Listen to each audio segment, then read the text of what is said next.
Israel फिलिस्तीन पर BJP के नेताओं के बयान और नीतियां भले ही जो कुछ हो, लेकिन सरकार के एक महत्वपूर्ण घटक दल जेडीयू की के बयान है वो कहीं ना कहीं उनसे अलहदा हैं। हमारे साथ बात करने के लिए मौजूद हैं जेडीयू के वरिष्ठ नेता केसी त्यागी जी, जो जिनकी मुलाकात कल फिलिस्तीन के कुछ रिप्रेजेंटेटिव से हुई थी, जो कि दिल्ली आए हुए थे मुलाकात करने के लिए। सर, जो मुलाकात हुई और उसके बाद जो चर्चाएं हो रही है, आपने भी ये बयान दिया कि जो इजराइल को जो भारत की तरफ से जो सैन्य मदद है वो बंद कर देनी चाहिए, लेकिन सरकार तो बड़ी फ्रेंडली दिखाई देती है इजराइल के साथ। नहीं, मैं आपकी बात को साबित करना चाहता हूँ। कुछ नेताओं के वक्तव्य जरूर इजराइल के समर्थन में हो सकते हैं, लेकिन वर्तमान भारत सरकार की नीति भी यूएन के कई रेजोल्यूशंस के साथ है, जिसमें बमबारी समाप्त होनी चाहिए, नरसंहार बंद होना चाहिए, जो छीनी हुई ज़मीन इजराइल के द्वारा है वो वापस होनी चाहिए। ये यूरोपियन यूनियन की और यूएन की भी राय है। एक दूसरा, मैं बहुत स्पष्ट करना चाहता हूँ उन मित्रों को जो फिलिस्तीन को, हिजबुल्लाह को और हमास को मिलाते हैं। महात्मा गांधी ने सबसे पहले फिलिस्तीन की वकालत की थी। अटल बिहारी वाजपेयी पहले गैर कांग्रेसी विदेश मंत्री थे जिन्होंने फिलिस्तीन की हिमायत की थी और कहा था कि हमारी नीति में फिलिस्तीन को लेकर के कोई विवाद नहीं है। पिछले ही दिनों भारत सरकार ने ऊंचे पैमाने पर खाद्य और मेडिकल एड फिलिस्तीन को भेजी है। तो फिलिस्तीन की मदद करना हिजबुल्लाह और हमास की मदद करना है, ऐसी थ्योरी देने वालों को मैं जवाब देना चाहता हूँ। लेकिन बीजेपी के जो नेताओं के बयान आपका भी जिसका जिक्र कर रहे हैं, उसके बयान तो बिल्कुल अलग होते हैं ना। वो तो कहीं ना कहीं इसराइल का सपोर्ट करते हैं, इसराइल की तरफ से जो ऑपरेशन चलाए जा रहे हैं हमास के खिलाफ और गाजा पट्टी में जो हो रहा है उसका भी समर्थन करते हैं। मैं और मेरी पार्टी इजराइल सरकार की एक्सपेशनिस्ट जियोनिस्ट पॉलिटिक्स की निंदा करती है। हम वहाँ फिलिस्तीन के समर्थक हैं और रहेंगे। महात्मा गांधी ने कहा था फिलिस्तीन उसी तरह फिलिस्तीनियों का है जैसे ब्रिटिशर्स का ब्रिटेन है और फ्रांसीसियों का फ्रांस है। तो क्या सरकार के लेवल पर भी जब आप लोगों की बातचीत होती है तो वहाँ पर उस स्टेज पर भी आप बात ऐसी उठाएंगे? भारत सरकार का वर्तमान स्टैंड सेटिस्फैक्ट्री है।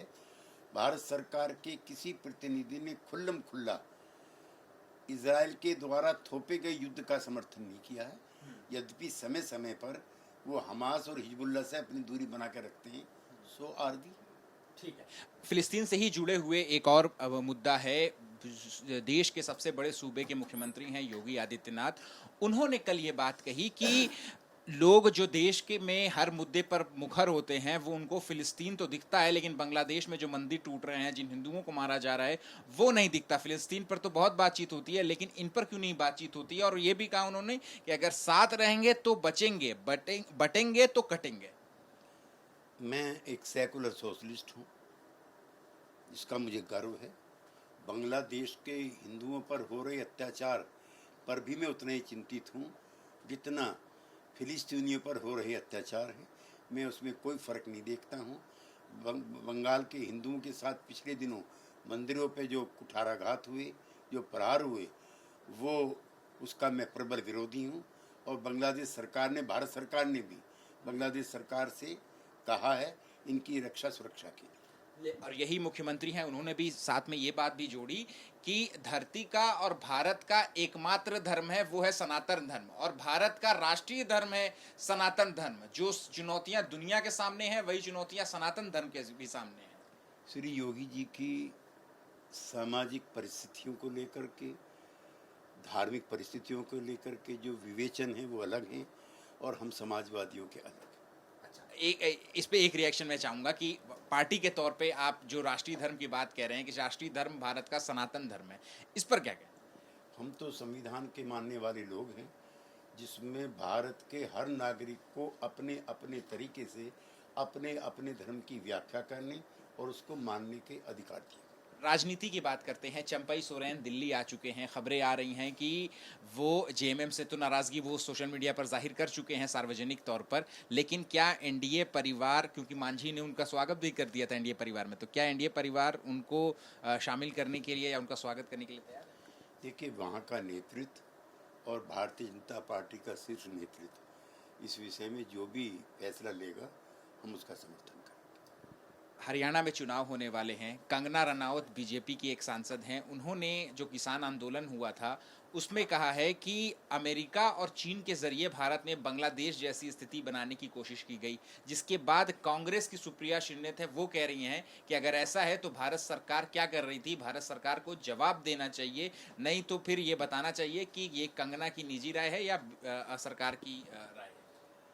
कंगना राउत जी की जितनी उम्र है उससे ज़्यादा समय से मैं राजनीति में हूँ, इसलिए मेरे लिए आवश्यक नहीं है कि उनके हर गैर गंभीर वक्तव्य पर मैं अपनी टिप्पणी दूं। क्या ये सेल्फ गोल भी साबित हो सकता है, क्योंकि हरियाणा के चुनाव आने वाले हैं? मैं उनको इस योग नहीं मानता हूँ कि उनके किसी वक्तव्य पर मेरे जैसा कोई गंभीर पॉलिटिकल एक्टिविस्ट अपनी राय, मतलब कॉमेडियन बोल रहे हैं या नॉन सीरियस बोल रहे हैं? नहीं, गैर गंभीर।